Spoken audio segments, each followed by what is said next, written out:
अस्सलाम वालेकुम दोस्तों, एक और बिलानवान लिए मोहम्मद अज़हर हफीज़ हाज़िर खिदमत। मेरी आँखें जगराते की आदत आदी हैं और बेआराम रहती। मेरा कोशिश है कि मैं जो भी मेरी ज़िंदगी है उसमें सब इतनी उम्र में सबसे ज़्यादा देखने वाला इंसान मैं बन जाऊँ। कई दहाइयाँ गुज़र गई, मैंने 6 घंटे सोकर नहीं देखा। मैं कभी जंगल देखने चला जाता हूँ, कभी पानी देखने चला जाता हूँ, कभी बर्फ़ देखने चला जाता हूँ, कभी पहाड़ देखने चला जाता हूँ, कभी सहरा देखने चला जाता हूँ, कभी गर्म सहरा और कभी ठंडे सहरा, कभी मैं फैक्ट्रियाँ देखने चला जाता हूँ, कभी मैं हर वक्त देखने की कोशिश करता हूँ। और अब मुझे एहसास होता है कि मैंने अपनी आँखों को बहुत ज़्यादा बेआराम कर दिया। जब मैं बहुत थकता हूँ तो मैं 15 मिनट सोता हूँ और फिर उठकर देखना शुरू कर देता हूँ। इस सिलसिले में मैंने लाखों तस्वीरें बनाई, सारे पाकिस्तान को देखा, दुबई देखा, अफ्रीका देखा, सऊदी अरब देखा, चाइना देखा, चाइना के मुख्तलिफ़ सूबे देखे और देखते जा रहा हूँ और आगे इरादा है और सारे शहरों को देखने का। लेकिन जैसे आजकल अशूब चश्म आई हुई है और लोग उसकी बात करते हैं, मुझे आँखों की ठंडक का एहसास पहली दफ़ा उस दिन हुआ जब अल्लाह ने मुझे पहली बेटी इनायत की और मैंने उसे जब गले लगाया तो मैंने अपनी साथ साथ अपनी आँखों में भी ठंडक महसूस की। इससे पहले अल्लाह ने मुझे 2 भतीजियाँ दी जो मेरे साथ रहती थीं, उनके वालिद वालिदा भी साथ रहते थे। मैं उनसे मिलता था तो मैं बड़े सुकून में चला जाता। मेरा ख़्याल था कि ये अल्टीमेट है कि आप जब अपनी औलाद से मिलते हैं तो खुश होते हैं।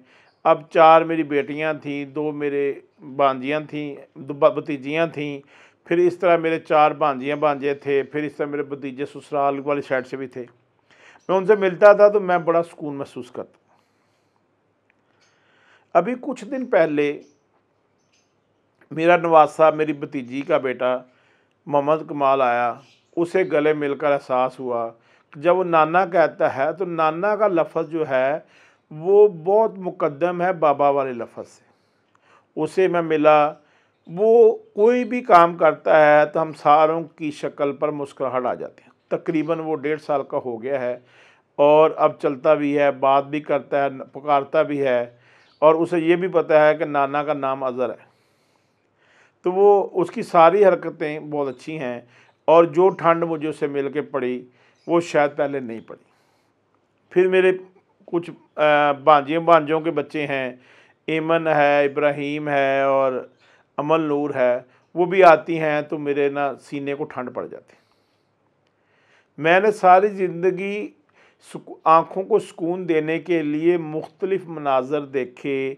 मैंने मुख्तलिफ़ पार्कों में गया, मुख्तलिफ़ पहाड़ों पे गया, मुख्तलिफ़ ट्रैक्स पे गया और मैं सफ़र करता रहा। मैंने मोटरवेज़ भी बहुत सारी देखी और मैंने जीटी रोड भी सारी देखी। जहाँ जहाँ तक सड़कें जाती थीं उसके आखिरी मुकाम तक मैं गया। मैं किसी बंद गली में कभी नहीं घुसा, लेकिन जो सड़कें थी उनके भी इख्तिताम तक मैं पहुंचा कि ये पाक चाइना बॉर्डर पे जाकर जंगला लग जाता है, ये वाघे बॉर्डर पे क्यों चला जाता है, ये सियालकोट किधर सड़क जाकर लगती है, कसूर के आगे इंडिया क्यों आ जाता है, अच्छा वज़ीरिस्तान से आगे कौन जाते हैं और ताओ बाट से आगे किधर को जाते हैं। इन सारे इलाकों को मैंने घूम घूम कर देखा क्योंकि मेरी आँखें देखने की प्यासी थीं और मैं उनको देखता था और साथ में एक काम और करता था कि जो मैं देखता था उसकी मैं तस्वीर बनाकर दुनिया को भी दिखाता था। लेकिन जो सुकून मैं अब महसूस कर रहा हूँ, अपनी तीसरी नस्ल, मेरी बेटियाँ मेरी दूसरी नस्ल हैं और उससे आगे जो उनकी औलाद है, भतीजियों की, भांजियों की, वो मेरे लिए ज़्यादा सुकून का बायस है। मैं देखता हूँ कि आने वाला वक़्त जो है वो मेरी आँखों में ठंडक आएगी। अब मुझे समझ नहीं आती कि जो लोगों के पास इतनी आँखों को ठंडक पहुँचाने वाली चीज़ें हैं, उनको अशूब चश्म कैसे होता है। तो मेरा ख़्याल है कि लोग जो नज़र बद होती है, इनकी वजह से उनकी आँखें ख़राब हो जाती हैं। अगर आप अपनी आँखों को अच्छा देखना सिखाएँ तो उम्मीद है कि आप जो है अशूब चश्म से भी बच जाएंगे और आपकी आँखों को ठंडक पड़ती रहेगी। अशूब चश्म पहले भी आती थी, हम बोरिक एसिड यूज़ करते थे आँखें धोने के लिए, ठंडा पानी के करते थे, सारा कुछ, उसकी जलन भी बहुत होती थी, आँखें रेड हो जाती थी। कल वो मेरे टीवी के साथी हैं, उनके आँख में उनके बच्चे ने उंगली मारी हुई थी एक में। नदीम फ़ारूक साहब मुझे हँस के कहने लगे, भाईजान मुझे शुबह चश्म नहीं है, मेरे बेटे ने उंगली मार दी आँख में। तो मैं अल्लाह उनके लिए भी दुआ करूँ, अल्लाह उनकी आँख को ठीक करे जल्दी। लेकिन वो बहुत रेड हुई थी, वो कहते रात को ज़्यादा रेड थी, अब थोड़ी कम हो गई। मुझे याद है कि मुझे मिग्रेन होती थी और मैं बास्केटबॉल खेलता था इस्लामाबाद की तरफ से उस वक़्त, 88 वाला की बात है। तो एक दिन मेरी आँख में ब्लड आ गया और मैंने देखा कि मेरी आँख में बहुत दिन तक एक स्पॉट रेड कलर का रहा, लेकिन वो सर्दी की वजह से शायद वो खुद ही खुश्क हो गया और आज तक मुझे उसका नुकसान नहीं हुआ। आँखों को आराम करवाना चाहिए। जो नॉर्मली हम देखते हैं नबी करीम सल्लल्लाहु अलैहि वसल्लम जो है वो मुख्तसर नींद करते थे, शायद वो 2 से ढाई घंटे आराम करते थे, लेकिन साइंस ये कहती है कि 5-6 घंटे 8 घंटे सोना ज़रूरी है। मेरा ख्याल है कि आप अपनी 33% ज़िंदगी को सोकर मत गुजारिए, थोड़ा जागने की आदत डालें ताकि आप दुनिया को देख सकें और आपकी आँखों की ठंडक आपके पास आ जाए। माँ बाप को ज़िंदगी में माँ भी आँखों की ठंडक होती है, लेकिन जब वो चली जाती हैं तो उसकी शक्ल में अल्लाह ताला आपको बेटियां अता फरमा देते हैं जिनको देखकर आप उस ठंडक को महसूस कर सकते हैं। लेकिन रिक्वेस्ट है, अपनी आँखों को बेआराम मत करें, अपनी आँखों को ज़्यादा मत देखने दें और ख़ास तौर पे मोबाइल, इंटरनेट जो है, लैपटॉप्स, इससे बचें और अपनी आँखों से रियल ज़िंदगी को देखें। जो बर्फ़ी की दुकान पर जाकर बर्फ़ी देखने का स्वाद है ना, वो कंप्यूटर में, मोबाइल पे बर्फ़ी देखने का स्वाद नहीं है। बहुत सारे लोग, जैसे हम बिरयानी देखते हैं तो देखने के साथ साथ उसकी जो खुशबू है वो भी उसका ज़ायक़ा लेकर आती है, लेकिन दूसरी तरफ लोग इंटरनेट से देखते हैं, ऑर्डर बिरयानी का कुछ करते हैं और बिरयानी आ कुछ जाती।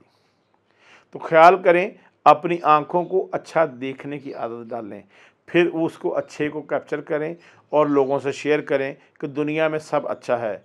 क्योंकि बकौल अशफाक अहमद साहब के कि मक्खी की 1000 आँख होती है और चाचे मोची ने कहा था फिर वो गंदगी पर क्यों बैठती है। कोशिश करें कि आप शहद की मक्खी बन जाएं, गंद वाली मक्खी ना बने। अल्लाह ताला आपको सलामत रखे और आपको हमेशा अच्छा देखने, अच्छा सोचने और लोगों की मदद करने की तौफीक अता फरमाए। मेरे चैनल को देखते रहिए, सब्सक्राइब कीजिए। अस्सलाम वालेकुम।